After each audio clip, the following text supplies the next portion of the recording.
90 sampai 95%. Aliran oksigennya itu sekitar 1 sampai 6 liter per menit. Nah, jadi nasal kanul ini kapan diberikan? Kalau konsentrasi oksigennya 90 sampai 95%.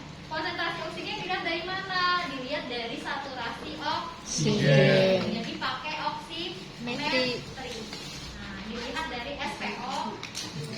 Kemudian aliran liter per menitnya itu 1 sampai 6 liter per menit. Biasanya dosisnya siapa yang menentukan? Dokter. Jadi perawat tinggal ngatur aja. Oke, kemudian di sini ini ada, nah yang ini apa? Ada simple max. Kenapa dia dinamanya simple max? Karena dia tidak ada kantong oksigennya atau reservoir. Nah, ini dikatakan kapan kita kasih simple max? Kalau konsentrasi oksigennya 90 sampai 95% dengan indikasi sesak napas. Nah, terus bedanya apa sama nasal kanul? Kalau nasal kanul itu pasiennya masih bisa diajak ngobrol. Pak, namanya siapa? Oh iya, namanya Amelia. Terus kalau yang simple max, dia kalau kita ajak ngobrol, dia itu ada sesak napasnya. Konsentrasi oksigennya itu 90 sampai 95%. Untuk alirannya berapa? 6 sampai 8 liter per menit. Bu, biasanya literan di rumah sakit atau di referensi beda. Setiap referensi mau rumah sakit, mau kampus itu berbeda. Jadi tergantung nanti teman-teman bekerja ya.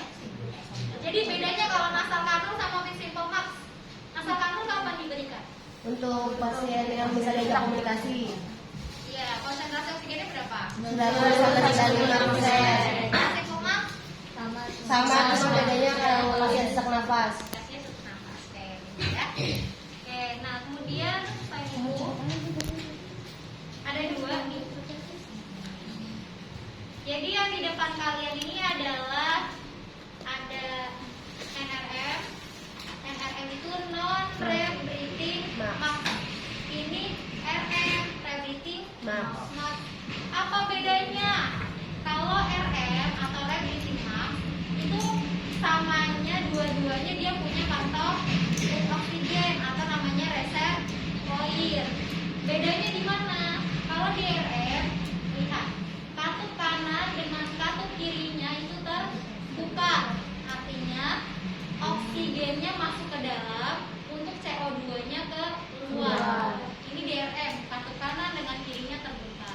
Kalau di NRM atau non rebreathing max, katup kanan dengan katup kirinya itu tertutup. Ini bilang nih satu, tertutup.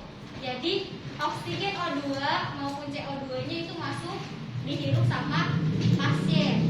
Nah, tadi udah bisa bedain? Bedanya di mana? Katup kanan. Katupnya tertutup namanya katupnya terbuka. Kalau konsentrasi oksigennya 80 sampai 100. RM itu diberikan kalau konsentrasi oksigennya 80 sampai 100. Aliran oksigennya berapa menit? Iya, 8 sampai 12 liter per menit. Kalau NRM konsentrasinya jika 40 sampai 60%. Aliran oksigennya 12 sampai 15. 12 sampai 15 ada ini. Bu, gimana kita lihat dia itu pakai RM atau NRM? Nah, kan saturasi oksigen itu kita nggak bisa juga. Kadang-kadang dia itu sesak banget, tapi di sininya terdeteknya 75 misalkan. Nah, itu dari apa? AGD. AGD itu analisa gas darah. Dari nilai apanya di hasil lab? PaO2. Nilai PaO2 normal adalah 80 sampai ke 100. Itu ya. Ke kanan, ke kiri itu namanya regulator indikator. Regulator indikator ini adalah untuk membuka tabung gas. Apakah tabung gasnya nanti ada isinya atau enggak? Untuk ngeceknya di mana? Di sini. Namanya manometer. Manometer itu dia ketika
Humidifier. Humidifier. Fungsinya untuk apa?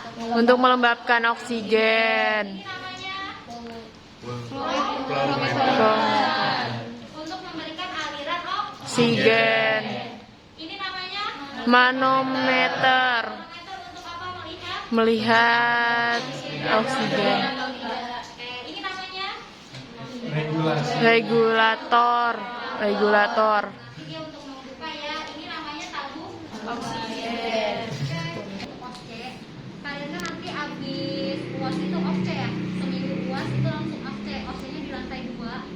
Tahu yang kamar kecil-kecil tuh? Tahu. Nah, itu adalah untuk OSCE. Jadi nanti konsepnya adalah teman-teman ada soal kasus di pintu itu dibaca, terus nanti kalian ketika masuk ngadep dosen itu udah pakai APD. APD itu dari apa aja? Welcome, itu udah dipakai. Jadi nanti ketika ngadep dosen kalian langsung memperkenalkan diri kalian namanya siapa, terus tindakan apa yang mau dilakukan.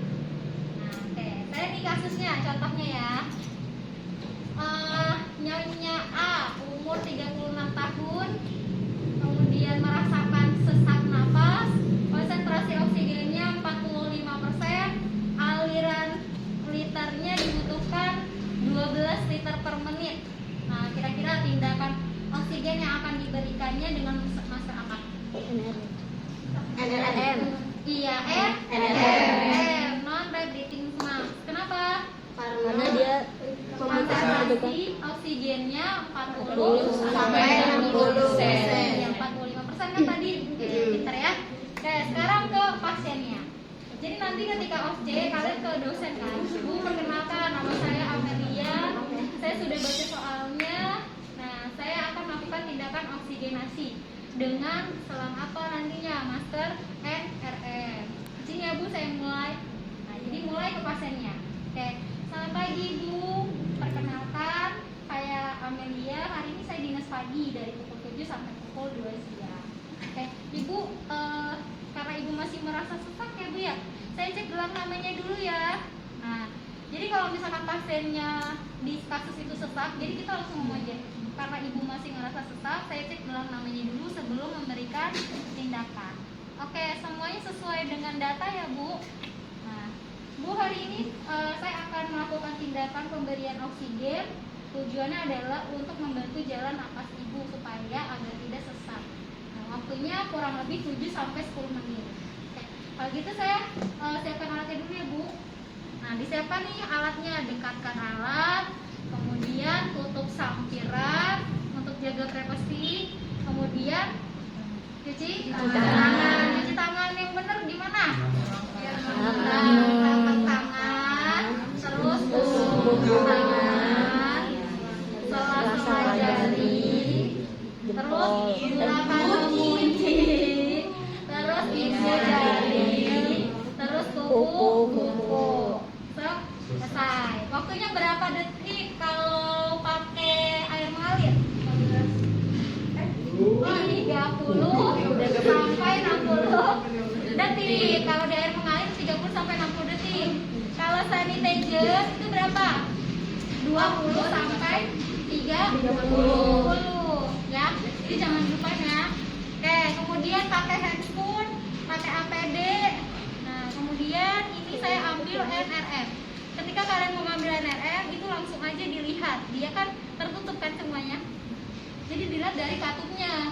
Jangan kalian bingung nih ngambil yang ini. Nah, saat OSCE salah ngasih atau saat kalian dokumentasi salah ke ngasih salah masker udah salah, itu udah langsung dek keluar aja, belajar lagi ya. Jadi langsung diremeh ya. Harus ya dipelajari.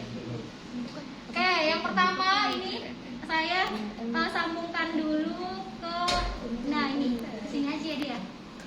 Nah, ini ke humidifier. Jadi kalian dorong, udah didorong baru diputar. Nah, udah di sini, kemudian diatur tuasnya. Tadi diminta berapa? 12 kan? Nah, diputar 12. Jadi ini si bolanya naik. Nah, setelah itu ini udah selesai. Kemudian ada cek saturasi dulu.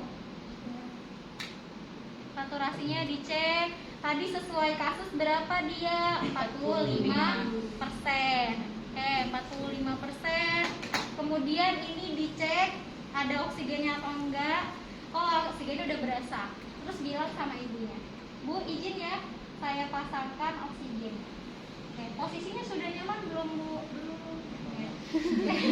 Posisinya semi power ya. Oke, setengah duduk. Oke, saya izin ya, Bu, ini agak sedikit kurang nyaman. Oke. Jadi jangan hindari bahasa penggunaan Bu, maaf ya, kalian tuh nggak salah ya. Jadi nggak usah minta maaf. Jadi bilangnya izin. Bu, izin ya, saya pasangkan. Nah, ini talinya ada di atas telinganya pasien. Ya, telinganya ya simetris. Ya. Jadi udah. Gimana? Ibu bagaimana perasaannya? Apakah sudah merasa enakan? Sudah ya. Bu, kalau karena saya sudah selesai tindakan, kalau ibu perlu bantuan, ibu bisa pencet tombol bel yang ada di sebelah kanan ibu. Nah, kalau itu saya permisi ya, Bu ya. Udah selesai. Saya sudah selesai melakukan tindakan oksigen, jadi sudah tindakannya sudah beres. Nah, itu udah keluar. Pasiennya Nona S, umurnya 22 tahun, kemudian konsentrasi oksigennya 92%, aliran oksigennya 4 liter per menit. Berarti pakainya apa?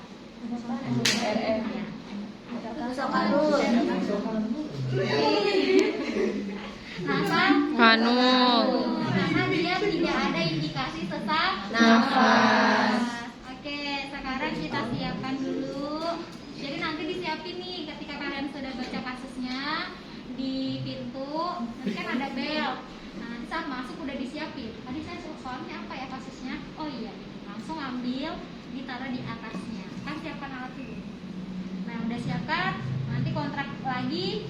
Nah, tadi belajar ya komunikasi terapeutik itu biasa rata-rata mahasiswa masih grogi, ya. Ntar belajar. Oke, yang pertama tindakannya adalah sama, tetap komunikasi terapeutik, kontrak waktu, terus cuci tangan, dekatkan alat, kan tutup sampiran, cuci tangan. Habis itu kita cek saturasi pasien. Oke, Bu, dicek dulu ya saturasinya. Nah, saturasi ini bisa dicek di jempolnya, bisa di ibu jari, di telunjuk bisa, atau di jari tengah. Yang penting nggak di sini. Ya. Oke. Oke, misalkan udah nih 92%. Ini saya pasangkan ya, Bu ya, untuk selang oksigen.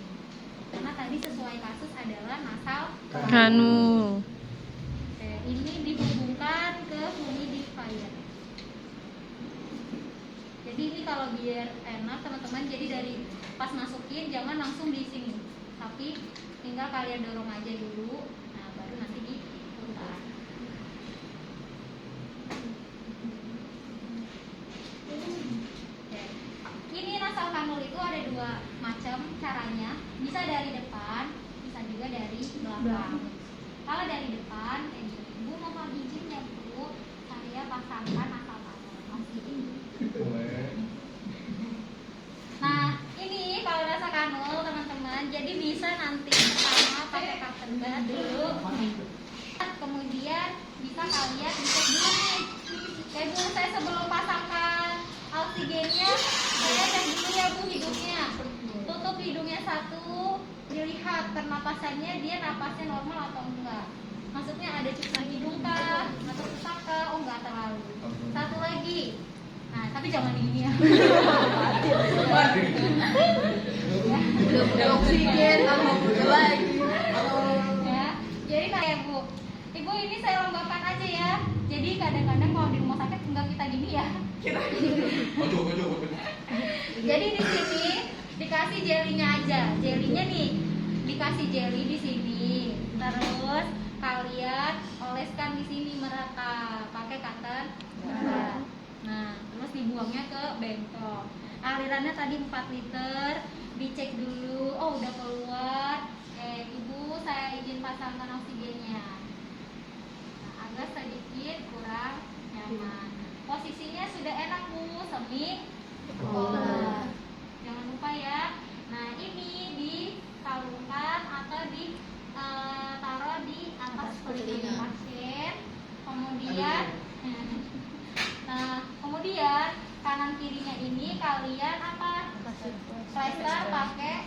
split atau microphone. Ini yang kanan atau yang kiri. Terus baru di nih. Nah, baru direkatkan. Ini adalah dari depan. Kalau dari belakang gimana? Posisinya sama aja. Ibu, misi ya. Saya pasangkan oksigennya. Posisinya kayak gini, pegang selangnya kan pakai handphone ya. Nah, ini saya pasangkan ya Bu oksigen.